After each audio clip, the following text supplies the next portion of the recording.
Assalomu alaykum do'stlar, yaxshimisizlar? Mening ismim Sumaya. Bugun sizlarga Sadir Polvonning qisqa bir hikoyasini o'qib beraman. Sadir Polvon, beshinchi kun tushsa meni izla. Uch turpanda Ibrohim, Qosim ismli 2 yosh bor ekan.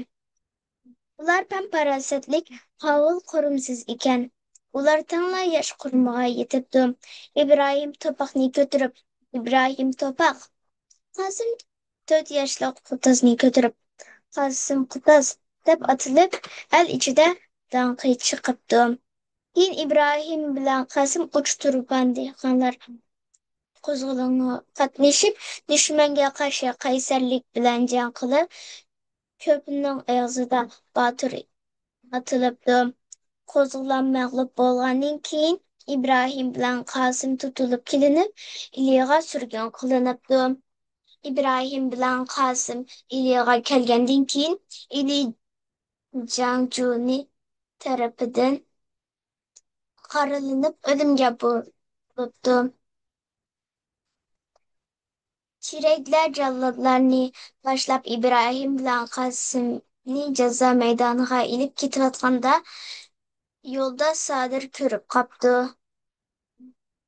Sadir shundoq bir qarabla gunohsizlarning o'z qarindoshlari ekanligini bilib, bular Olta shahardan chiqqanlar ekan, ular yaxshi odamlar, ularni o'limdan qutqizayli, deb baqiribdi. Hamda Iroq bo'yiga berib, tikilganiga 2 yil bo'lgan ko'chatni bir tartib yo'li bilib, ko'chat bilan chiraklarni urib, yotqizib o'tibdi. Ibrohim bilan Qosimning bo'ynidagi taqoqni urib chiqarib, ularni o'limdan qutqizib qopti. Sadirning fadokorligida xush bo'lgan Ibrohim bilan Qosim, qarindoshim, otangga rahmat. Biz seningdan bu dunyo rozi.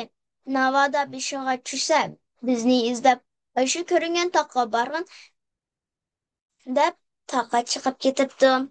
Xo'sh.